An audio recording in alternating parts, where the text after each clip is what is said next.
Okay, so in today's lesson, what we're going to discuss is a great way to practice your scales in a practical way, as well as arpeggios, or pretty much any device you can think of that's single notes. You can do it with motifs or scales or arpeggios, but basically, what I'm going to concentrate on scales. And over all the years of teaching and transcribing songs, playing them, performing them, you can really get lost in how you should approach practicing scales from a rhythmic standpoint. A lot of people just memorize a scale. They'll learn like the major scale.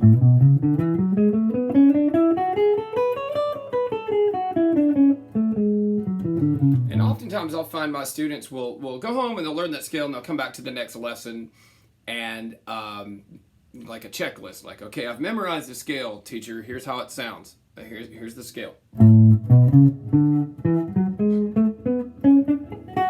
And there's really no rhythmic value to it. They think of it as a list of notes. I think just by nature we we sort of just naturally do that. We just do the checklist when we're younger musicians, and you have to take the whole package. You gotta keep in mind that music is contextual with melody, harmony, rhythm, and dynamics, and so you have to work anything that you practice from a fundamental standpoint in a musical way.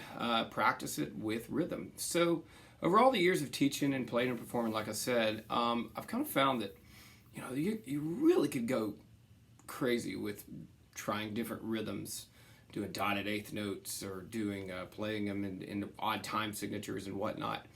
But I've kind of just compiled a list of the 6 most common frequencies that you feel when you hear a song. Just a general pop tune or jazz tune or rock tune or country tune or gospel tune. And what it is basically, just to illustrate, I'm gonna click the metronome on 70, so it's not that scary of a tempo, and basically play one note per beat. So if we were just strumming, just for example, that'd be like,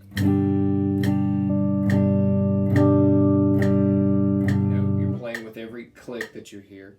2 notes per beat, which would be eighth notes. So you would play. Then 3 notes per beat, which would be triplets, like 1, 2, 3, 1, 2, 3.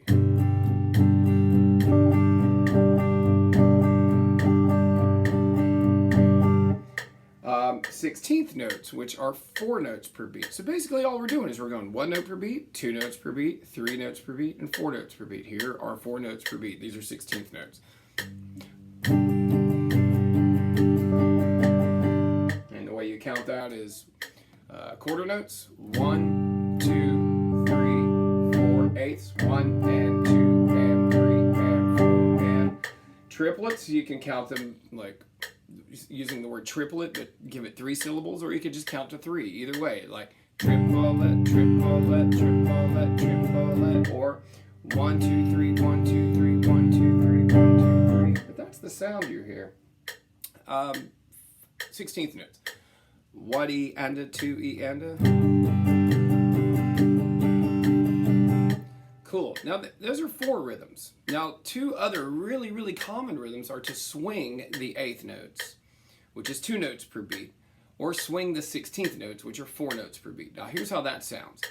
I'll do eighths like I did before, and then I'll do swing eighths. So straight eighths are 1 and 2 and 3 and 4 and. Now if you're playing blues or something swingy, jazz, gospel, country, you're gonna hear 1 and 2 and 3 and 4. So the and is delayed. It's back in the beat. So like 1 and 2 and 3 and 4 and 1. Now it's really difficult for some people to go from straight eighth notes to swing eighth notes. Straight eighths, swing eighths. Now really what's happening there is when you play triplets, you're playing triplet, triplet, triplet. You're playing 3 strums in one beat. So what's happening is really the and count, which is in the middle of the beat, gets pushed to the last third of the beat. So it's right where you would say, if you were using triplet, it's right where you would say let. Or if you were saying 1, 2, 3, it's the and is where you would say 3.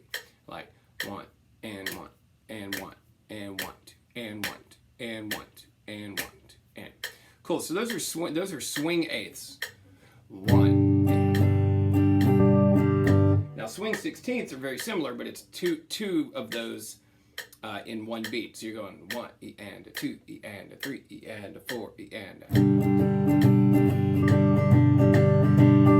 So then the idea, all of that set up to say, when you practice your scales, a great way to practice your scales, I will illustrate with a simple scale that a lot of guitar players know, a minor pentatonic scale. I'm going to play the key of A minor. This is my pattern. And yeah, so first I'm going to illustrate quarter notes with that.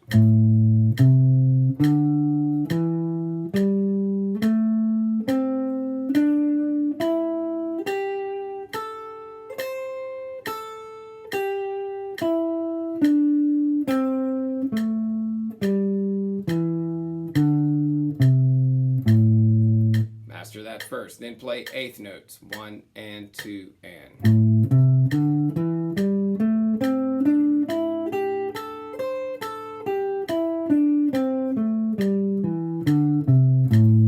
Now I'll do swing eighths.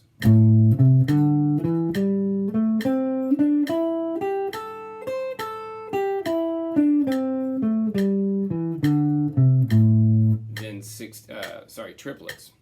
1, 2, 3, 1, 2, 3.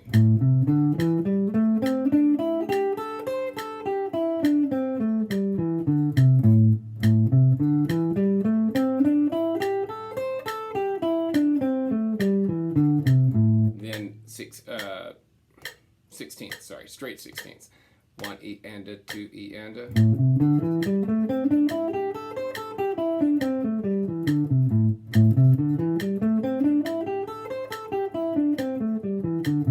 Swing 16ths, 1 E and a, 2 E and a.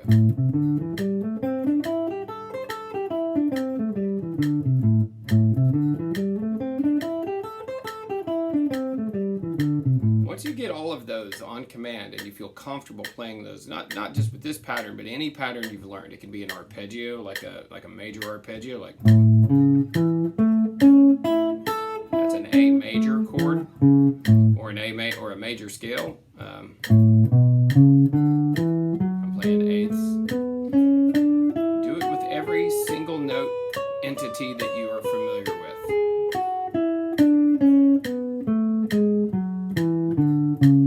with. Be able to play those 6 on command.